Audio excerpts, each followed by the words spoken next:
하나님 말씀 요한계시록 8장 1절로 5절 교독하시고 마지막 5절 함께 읽도록 하겠습니다. 일곱째 인을 떼실 때에 하늘이 반 시간쯤 고요하더니 내가 보매 하나님 앞에 일곱 천사가 서 있어 일곱 나팔을 받았더라. 또 다른 천사가 와서 제단 곁에 서서 금 향로를 가지고 많은 향을 받았으니 이는 모든 성도의 기도와 합하여 보좌 앞 금 제단에 들고자 함이라.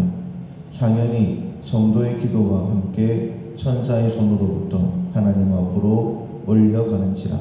천사가 향로를 가지고 제단에 불을 담아다가 땅에 쏟음에 우레와 음성과 번개와 지진이 나더라. 아멘. 향기와 함께 올라가는 기도라는 제목으로 함께 말씀을 나누겠습니다. 24년도를 시작하면서 하나님께서 24년도 정한 기한이 됐다라고 말씀하셨고, 또 하나님께서 모든 것은 여호와께 있다라고 말씀하시면서 두려워하지 말라, 놀라지 마라, 강하고 담대하라, 내가 네게 명령한 것이 아니냐, 이렇게 말씀을 하셨습니다. 하나님께서 아주 강한 자신감을 가지고 우리에게 말씀하셨으니 우리는 믿음을 가지고 어제 새벽에 함께 말씀을 나눴던 것처럼 먼저 그의 나라와 그의 의를 구하는 그러한 삶을 살아야 됩니다. 믿음을 가지고 내가 하나님의 일을 할 때에 그 믿음 가운데 하나님께서 역사하시는 것이죠. 그러나 우리는 하나님 앞에 온전히 맡겨드리지를 못합니다. 그래도 내가 뭔가를 해야 되지 않느냐라는 생각을 하는 것이죠.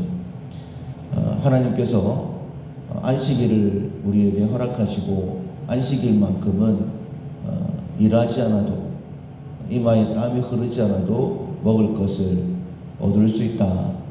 즉 아담과 하와가 범죄하기 이전에 대장을 잠시 맛보면서 장차 누리게 될 천국을 바라볼 수 있도록 해주셨습니다. 그러나 온전한 안식을 누리는 것이 쉽지가 않습니다. 왜냐하면 내가 일을 하지 않으면 먹을 수가 없다라는 생각을 하기 때문이죠. 안식년도 마찬가지입니다.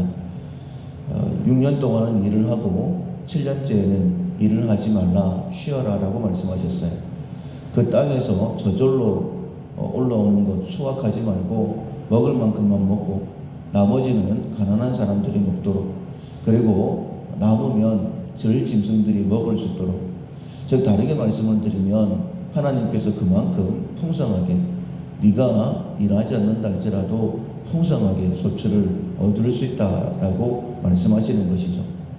그러나 믿음이 없으면 1년 동안 쉴 수가 없습니다. 이스라엘 역사 가운데 단 한 번도 그런 일이 없었습니다. 바벨론에게 멸망당할 때에 하나님께서 그 땅으로 쉬게 하시기 위하여 70년 동안 포로로 보내신다라고까지 말씀하실 정도로 하나님께서는 우리가 쉬는 것, 온전한 믿음을 가지고 걱정하지 않으며 살아가는 것, 그것을 원하신다라고 말씀을 하시는데, 그런 은혜를 베푸시고 그런 기회를 주시는데도 불구하고 우리가 온전히 쉬는 것이 참 어렵습니다. 그것처럼 우리가 먼저 그의 나라와 그의 의를 구하면 이 모든 것을 더하신다라고 하나님께서 말씀하시는데도 불구하고 먼저 그의 나라와 그의 의를 구하는 것이 참 어렵습니다. 우리의 자신의 모습을 보더라도 내가 뭔가를 해야 된다라는 생각을 가진다라는 거예요. 그래서 우리가 온전한 믿음을 가지려고 하면 하나님을 알아야 됩니다. 그래서 하나님을 가까이 함이 우리의 복이다라고 말씀하셨죠. 말씀을 통하여서 하나님이 어떤 분이신가 하는 것을 계속적으로 깨달아야지만이 우리가 그 말씀을 통하여 깨닫고 또 순종하면서 하나님을 더 깊이 체험하게 되는 것이죠. 우리가 말씀을 통하여서 하나님을 알게 되는 방법이 있고, 또 하나는 기도를 통하여서 하나님을 경험하게 되어집니다. 기도하면 하나님께서 응답하신다라고 말씀하셨죠. 우리의 믿음 없음에 그 기도를 들으시고 성령께서 우리를 도와주셔서 다시 한 번 더 하나님의 말씀을 붙들 수 있도록 능력을, 은혜를 더해 주시는 것이죠. 요한계시록 5장 8절에 보면 역시 성도의 기도를 향기다 이렇게 표현을 했습니다.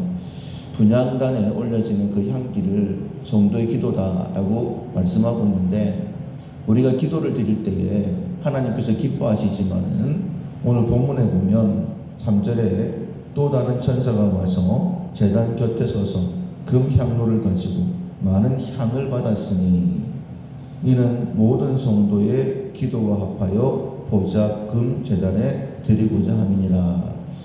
이 향연을 기도다라고 이야기했던 요한계시록 5장 8절과는 다르게 조금 분리시켜 놨습니다. 기도와 합하여 올라가는 것이 향이다 이렇게 말씀하고 있어요. 그래서 우리가 기도를 하려고 하면, 그 기도가 하나님 앞에 상달되려고 하면 향이 있어야 된다라고 말씀하고 있는 것이죠. 그렇다면 우리가 기도와 함께 하나님 앞에 올려드려야 할 향은 무엇일까? 레위기 1장부터 5장까지 보면 우리가 하나님 앞에 제사를 드릴 때에 불에 태워 대부분 드리게 되어지는데, 하나님 앞에 올려질 때에 그 향이 올라간다라고 했는데 5대 제사 전체가 다 하나님께서 받으실 만한 향이다라고 말씀하시지 않고 1장부터 3장까지 번제와 소제와 화목제 이 세 가지의 제사만 하나님께서 받으시는 향기로운 제물이다 이렇게 말씀을 하고 있습니다. 즉 우리가 하나님 앞에 기도를 드리면서 하나님을 경험하기 위해서는 번제와 소제와 화목제의 삶을 살아야 된다 이렇게 말씀하고 있는 거예요. 번제는 온전한 헌신을 의미하고, 소제는 감사를 의미하며, 그리고 화목제는 화목을 이루기 위한 희생을 말씀하고 있습니다. 우리가 하나님께서 말씀을 주실 때에 내가 할 수 있는 것만큼 최선을 다하여 번제와 소제와 화목제의 삶을 살려고, 어제 새벽에 말씀을 들었던 것처럼 먼저 그의 나라와 그의 의를 구하는 것처럼 하나님께서 내 기도를 들으실 것이다 라는 믿음을 가지고 향기의 삶을 살기 위하여 애쓰고 노력하는, 한 걸음이라도 내디디려고 하는, 말씀에 순종하려고 하는 그 모습을 통하여서 우리의 믿음이 더욱더 하나님 앞에 가까이 나아가게 된다라고 말씀하시는 것입니다. 성령께서 우리 가운데 임하신 이유는 우리와 함께 계시기 위함이죠. 또 다른 보혜사, 우리 옆에서 우리를 도우시기 위함입니다. 어떻게 우리를 도우시느냐? 모든 말씀을 생각나시 하시고 가르치시기 위함이다 라고 말씀하셨어요. 즉 오늘 하루도 성령께서 우리와 함께 하시면서 우리가 어떻게 번제와 소제와 화목제의 삶을 살 것인지 깨닫게 하시고, 뿐만 아니라 그렇게 살 수 있도록 능력을 더해 주실 것입니다. 우리가 모든 것 다 하나님께 맡겨드리고, 우리가 해야 될 것은 그 나라와 그 의를 구하는 것인데, 그 나라와 그 의, 나눔의 삶이다라고 말씀을 들었으며, 오늘 새벽에는 번제와 소제와 화목제의 삶을 살아야 된다라고 말씀해 주십니다. 작은 것이라 할지라도 하나님께서 내 마음에 감동을 주실 때에 그 말씀에 순종해서 기도를 통하여 하나님을 더 깊이 체험할 수 있는 우리 모두가 될 수 있기를 주님의 이름으로 축원합니다. 아멘.